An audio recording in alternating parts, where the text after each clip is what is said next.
Imagine waking up in the morning, and before you even get out of bed, your phone lights up with messages, notifications, and updates.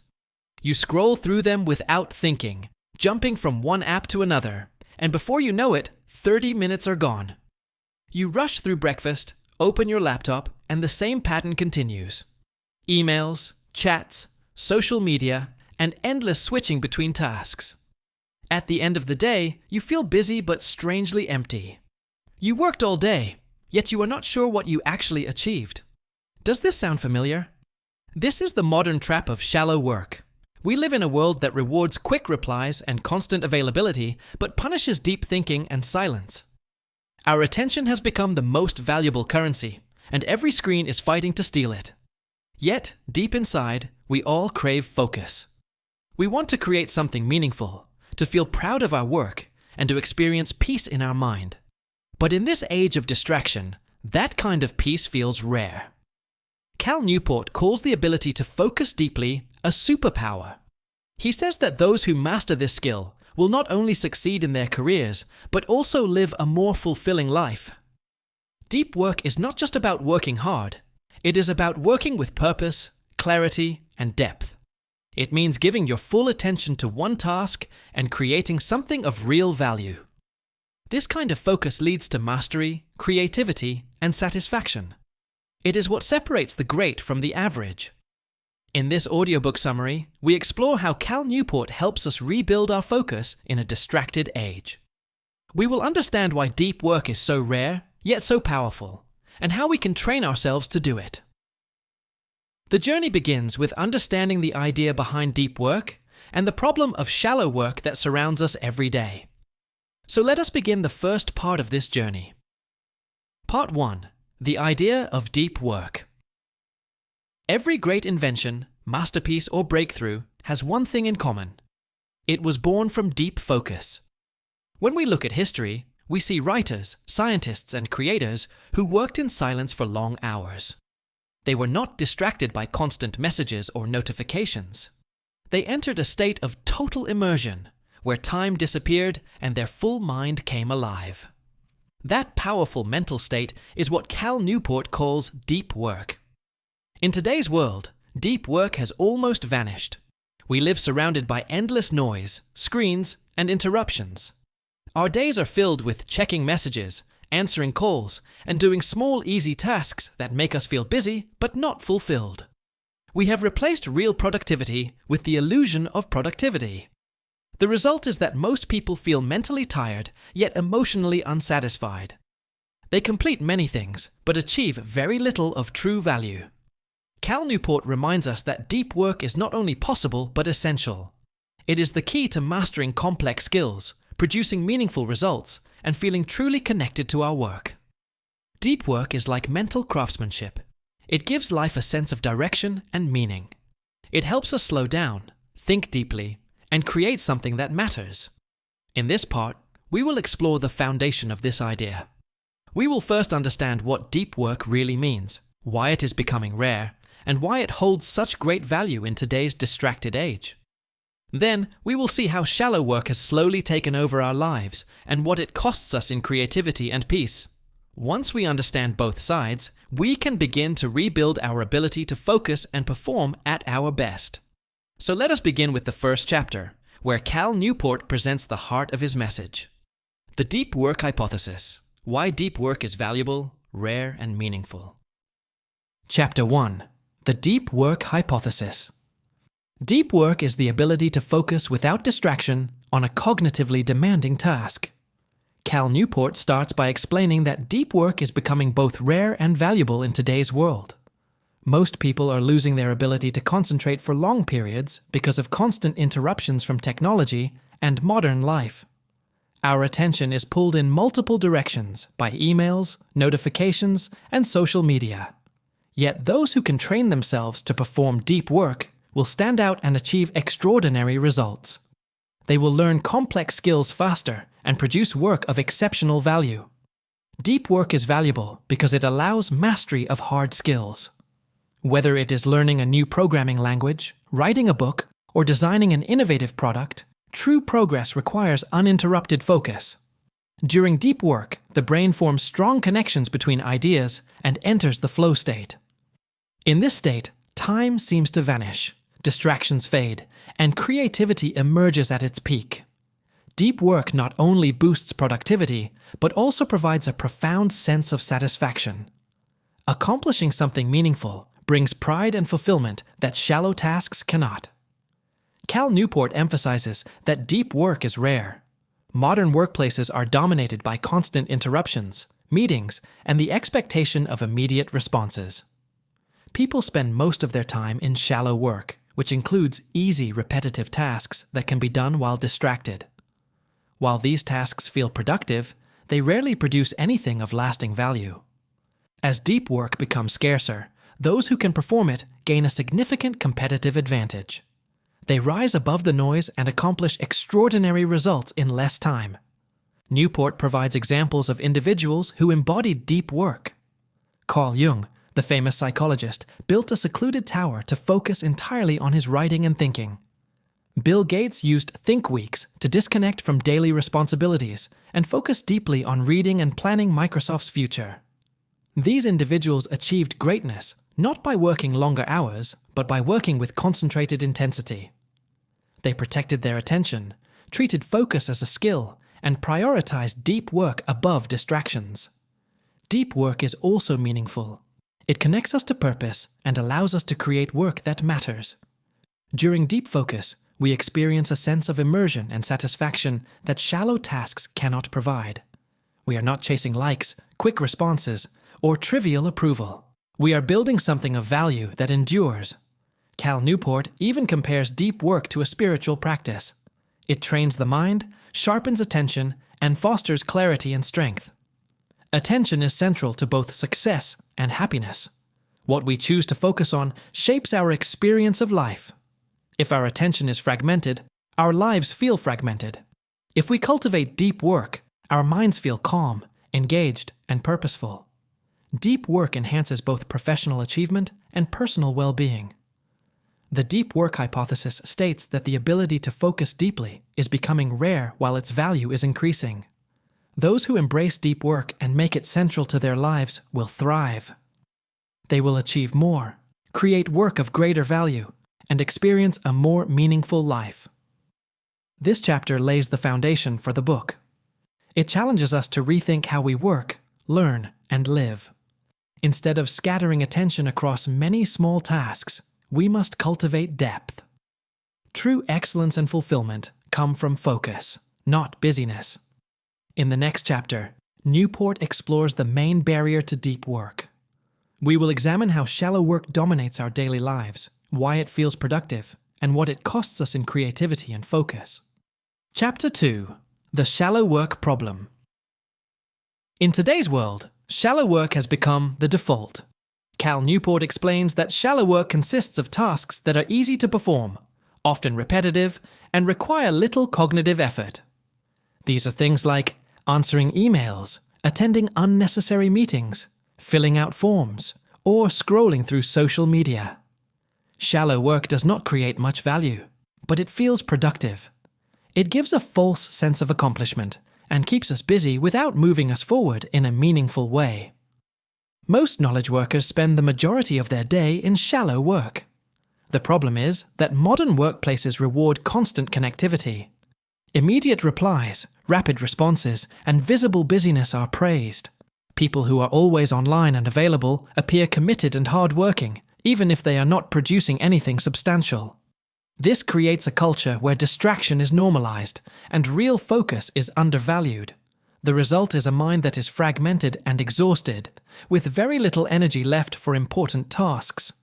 Cal Newport points out that the digital age makes shallow work seductive. Every notification, ping, or message gives a small hit of pleasure, which trains the brain to seek constant stimulation. We become addicted to these small rewards and lose the ability to concentrate for long periods.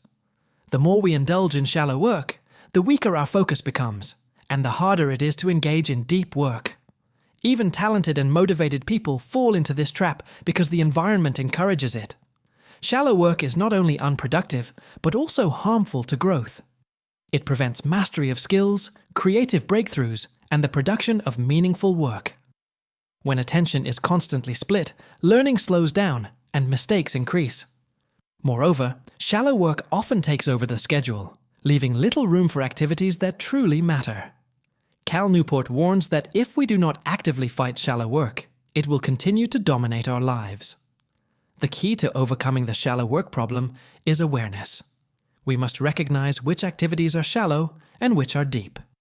Shallow work should be minimized, scheduled carefully, or even delegated when possible. We must create boundaries to protect our attention and make time for uninterrupted focus. Cal Newport emphasizes that deep work is a choice. It is not something that happens automatically. It must be cultivated deliberately. He gives examples of people and organizations that fight shallow work successfully. They set strict limits on email, avoid unnecessary meetings, and block out uninterrupted time for focused work. Even a few hours of protected deep work each day can lead to remarkable results. These examples show that it is possible to live and work differently in a world designed to steal attention. Shallow work also affects personal satisfaction. When most of our time is spent on low-value tasks, we feel mentally tired yet unfulfilled. We crave meaning, but are trapped in busyness. The paradox of shallow work is that it feels urgent, but rarely produces anything important. Breaking this pattern requires discipline, planning, and conscious effort to reclaim focus. Cal Newport concludes that understanding the shallow work problem is essential before building deep work habits. We cannot begin to cultivate focus without first recognizing how distractions and shallow tasks dominate our lives. Awareness is the first step toward transformation. Once we see the cost of shallow work, we can take deliberate steps to minimize it and make room for depth. In the next part of the book, Newport offers practical rules to implement deep work in our daily lives. We will learn how to work deeply, embrace boredom, quit social media, and drain shallow tasks to maximize focus and productivity. These strategies form the bridge from understanding the problem to actually living a life of deep work. Part 2. Introduction: The Rules of Deep Work. Now that we understand what deep work is and why shallow work dominates our lives, it is time to take action. Knowledge alone is not enough. We need practical strategies to reclaim our focus and make deep work a habit. Cal Newport presents 4 essential rules that guide us from understanding to doing. The first rule is to work deep. This rule teaches us how to structure our day, set routines, and create an environment where focus can thrive. The second rule is to embrace boredom. In a world full of distractions, our brains are trained to avoid boredom, but true focus requires learning to resist constant stimulation. The third rule is to quit social media. Not all digital tools are necessary, and using them unconsciously steals attention from meaningful work. The fourth rule is to drain the shallows. By minimizing low-value tasks, we make space for activities that truly matter and allow deep work to flourish. Part 2 is about turning theory into practice.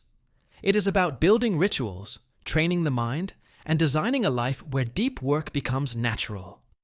These rules are not just tips. They are a philosophy for living and working in a distracted age. In the next chapter, we will begin with the most important rule of all. We will explore Rule 1. Work deep and discover concrete techniques and strategies to cultivate focus, enter flow, and produce meaningful work consistently. Chapter 3. Rule 1. Work deep. The first rule of deep work is simple but powerful. Work deep. Cal Newport explains that to achieve extraordinary results, you must create conditions that allow your mind to focus without distraction for extended periods. Deep work is not something that happens by chance. It requires planning, discipline, and rituals. Most people try to work deeply in chaotic environments or rely on willpower alone. This approach fails because our attention is fragile and willpower is limited. Newport emphasizes the importance of routines and rituals. A routine signals to your brain that it is time to focus. For example, you can designate a specific time and place for deep work every day. Decide in advance what you will work on, how long you will work, and what methods or tools you will use. By creating this structure, you reduce the friction of starting work and make it easier to enter deep focus. Even small details matter. The lighting in your workspace, the absence of distractions, and having all necessary resources ready. Another key technique is time blocking. Schedule your day in advance, allocating specific blocks of time for deep work. This forces you to commit to focus and prevents shallow tasks from taking over. During these blocks, eliminate interruptions completely. Turn off notifications, close unnecessary tabs, and communicate to others that you are unavailable. Even a few hours of uninterrupted focus can produce more valuable output than an entire day of scattered attention. Newport also talks about the importance of embracing boredom as part of your deep work routine. Do not rush to distractions when your mind feels restless. Instead, train yourself to concentrate fully on your task even when it feels difficult or uncomfortable. This strengthens your mental focus over time and makes deep work more sustainable. The book provides examples of how successful people integrate deep work into their lives. Carl Jung, for instance, built a secluded tower where he could think, write, and research without interruptions. Bill Gates used think weeks to disconnect from his daily responsibilities and focus entirely on learning and planning. These examples show that deep work is not about working more hours, but about working with intensity and purpose. The goal is not busyness, but productivity with depth. Another strategy is the shutdown ritual. At the end of the workday, take a few minutes to review what you accomplished and plan for the next day. This helps your mind relax and prevents unfinished tasks from lingering in your attention. It also makes starting deep work the next day easier because your goals and tasks are already clear. Newport highlights the difference between quantity and quality of work. Working longer does not automatically lead to better results. Focused, high-quality work done in concentrated periods is far more productive. Deep work allows you to tackle complex problems, generate original ideas, and produce work that stands out. It is the path to mastery, creativity, and professional fulfillment. He also stresses that distractions are not just external, but internal. Worries, random thoughts, and multitasking reduce focus just as much as social media notifications. Training your mind to return to the task repeatedly is an essential part of working deeply. Over time, your ability to sustain attention improves, and your mind becomes sharper. In summary, working deeply requires deliberate planning, a distraction-free environment, consistent routines, and mental discipline. It is not easy at first, but the rewards are enormous. Mastery of skills, increased productivity, and deep satisfaction from meaningful work.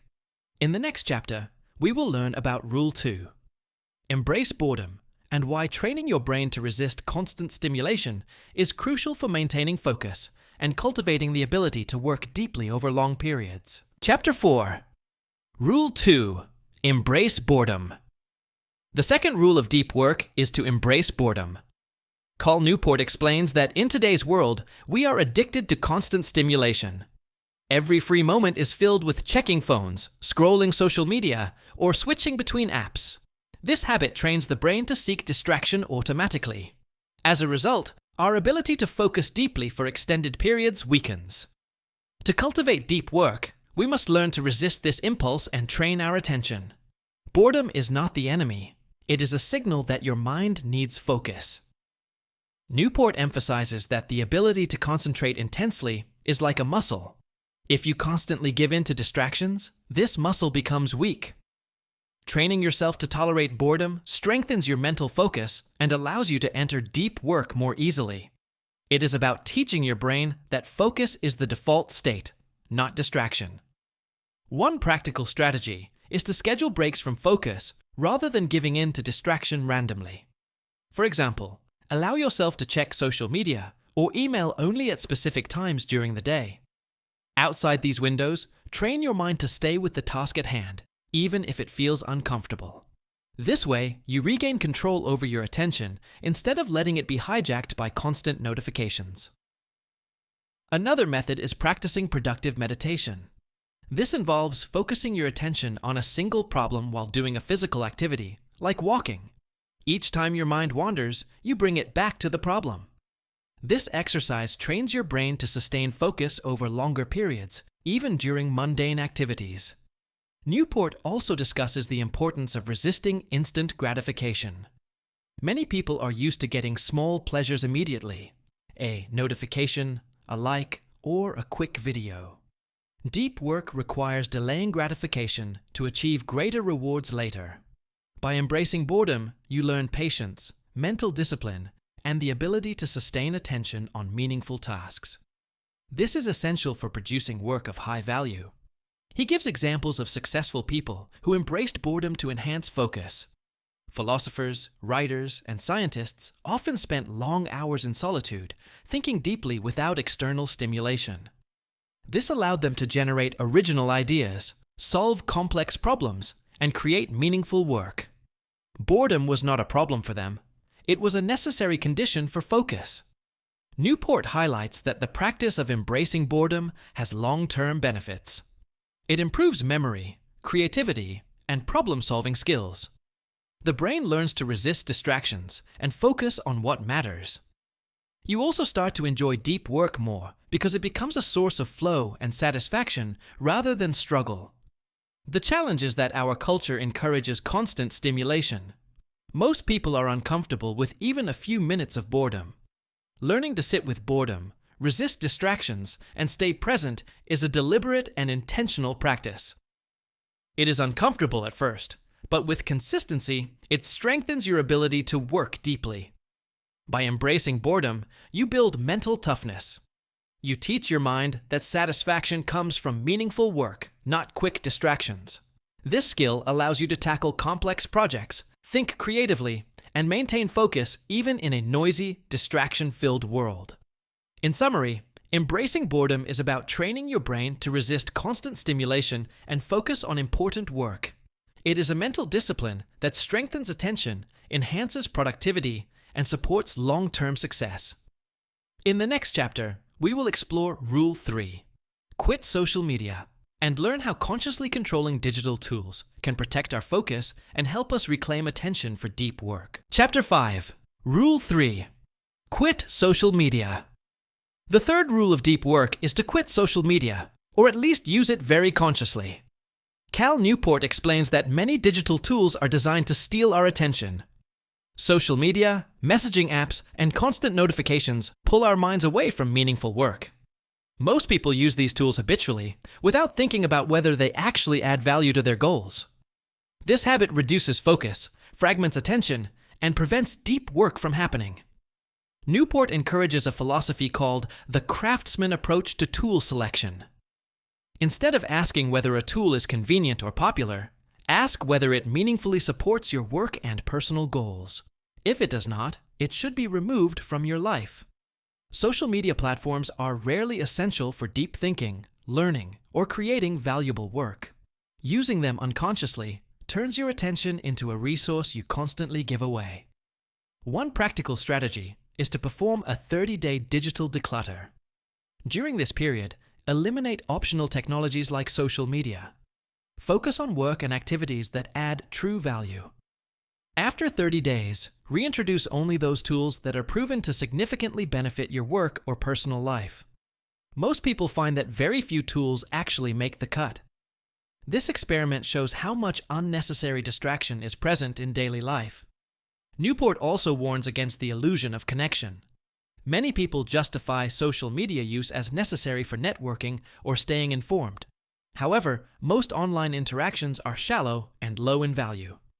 The cost of constant partial attention is much higher than any benefits gained. By quitting or limiting social media, you reclaim hours each day for deep work and meaningful life experiences. He gives examples of highly successful people who limit or avoid social media entirely. They focus on their craft, learning, and producing real results. Their digital habits are intentional rather than automatic. This allows them to maintain high levels of concentration and enter deep work states regularly. Another important idea Newport discusses is the psychological effect of quitting social media.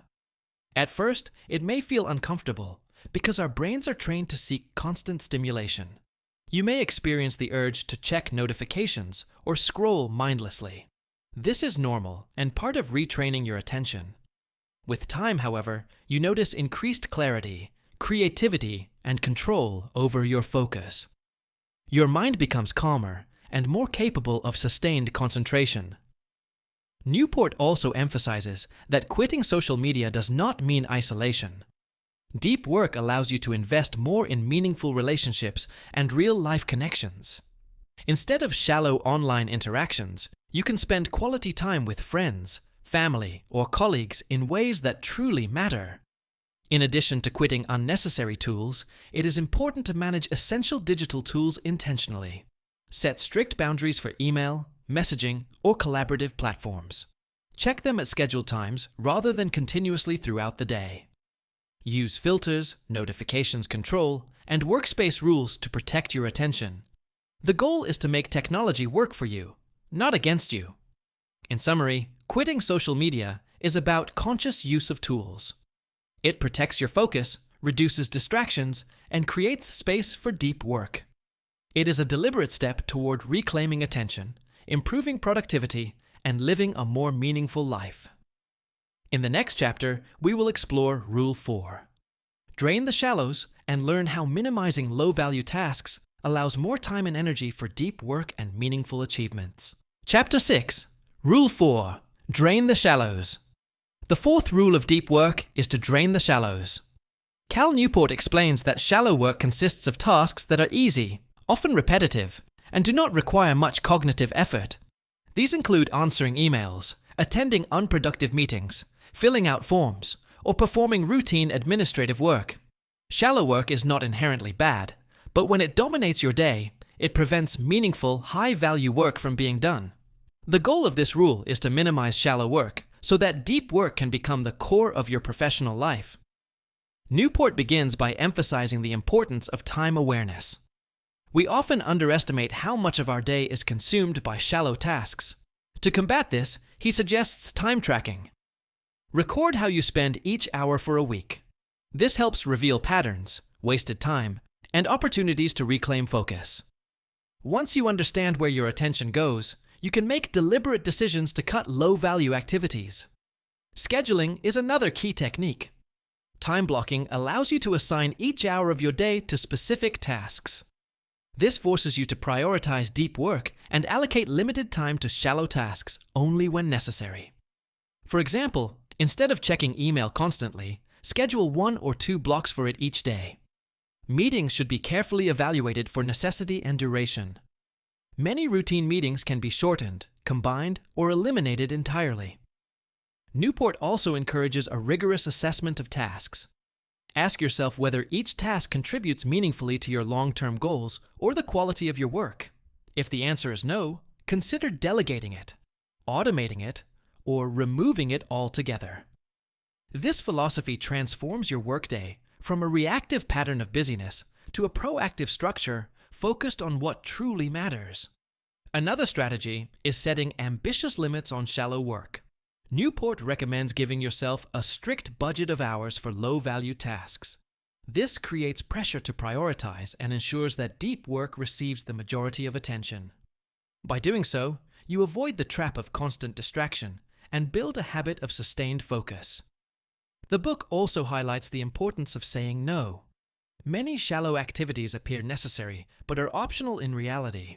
Learning to politely decline meetings, social obligations, or minor requests protects your time for deep work. This can be challenging in professional and social settings, but it is essential for maintaining focus. Newport provides examples of people who successfully drain the shallows. Some executives limit email to specific hours and delegate routine administrative work to assistants. Writers and researchers block large chunks of uninterrupted time to focus on their core projects. Even small reductions in shallow work can free hours each week for high-value work that produces significant results. Draining the shallows also improves mental clarity and satisfaction. When low-value tasks dominate, we feel busy but unfulfilled. By cutting shallow work, we gain space for meaningful accomplishments, creativity, and learning. Our days become structured around purpose rather than reaction. This leads to higher quality work and a greater sense of achievement. In summary, draining the shallows is about identifying and minimizing low-value tasks. It is a deliberate effort to reclaim attention, protect time, and make deep work the priority. By reducing distractions and focusing on what matters most, you maximize productivity, creativity, and personal fulfillment. In the next and final part of the book, we will explore how to make deep work a central habit in life. We will learn how to integrate these rules into a sustainable practice and live a life defined by focus, purpose, and meaningful achievement. Chapter 7. Conclusion. A life of deep work. In the final chapter, Cal Newport brings all the ideas together and explains how to live a life centered on deep work. He emphasizes that deep work is not just a productivity strategy, it is a philosophy for living meaningfully in a distracted world. By making deep work the central habit of life, we can achieve mastery, create valuable work, and experience true satisfaction. Newport reminds us that deep work is rare because modern life constantly pulls our attention away. Most people are trapped in shallow work, social media, and endless distractions. Yet those who intentionally focus on deep work can achieve remarkable results in less time. Deep work allows us to learn complex skills quickly, solve difficult problems, and create work that stands out. It is a skill that becomes more valuable as it becomes rarer. A life of deep work begins with routines and rituals. Design your day to protect blocks of uninterrupted focus. Set clear rules about when, where, and how you will work deeply. Eliminate distractions, turn off notifications, and create an environment conducive to concentration. Even a few hours of focused work each day can have a huge impact over weeks, months, and years. Equally important is embracing boredom and training your mind to resist distraction. Do not constantly seek stimulation. Instead, learn to tolerate quiet and focus your attention fully. This mental discipline strengthens your ability to enter deep work and enhances creativity and problem solving. Newport also stresses the value of quitting or limiting social media and other non-essential tools. Attention is a limited resource, and every moment spent on trivial distractions is a moment lost from creating meaningful work. By consciously choosing which tools to use, we regain control over our focus and reclaim time for what matters most. Draining the shallows is the final piece of the puzzle. Minimize low-value tasks, delegate where possible, and schedule shallow work strategically. This ensures that the majority of your time and energy goes toward deep, high-impact work. By doing so, you create a life where focus, purpose, and achievement are central rather than scattered and fragmented. Living a life of deep work is also about finding meaning and satisfaction in what you do. When your attention is fully devoted to a challenging and important task, you experience flow, creativity, and pride. Deep work connects you with your best self, allowing you to produce results that are not only impressive, but also personally fulfilling. It transforms work from a series of distractions into an opportunity to build, learn, and grow. Newport emphasizes that deep work is a deliberate choice. It requires discipline, planning, and courage to resist the pull of shallow distractions. But the rewards are immense. Mastery of skills, higher productivity, deeper creativity, and a more meaningful life. A life of deep work is a life of purpose, clarity, and accomplishment. In conclusion, deep work is more than a strategy. It is a way of life. By following the 4 rules, work deep, embrace boredom, quit social media, and drain the shallows, we can reclaim focus in a distracted world. We can produce high-value work, achieve mastery, and experience fulfillment in our personal and professional lives. Deep work is a quiet superpower that allows us to rise above busyness, distraction, and mediocrity. It is the key to creating a life of excellence, meaning, and lasting impact. With these principles, you are ready to transform your work and life. By making deep work central, you step into a world where focus, creativity, and meaningful achievement define your days. Your life becomes not just busy, but rich, purposeful, and deeply satisfying. If you found this summary helpful and want more audiobook-style summaries of powerful books to improve your life, don't forget to subscribe to our channel.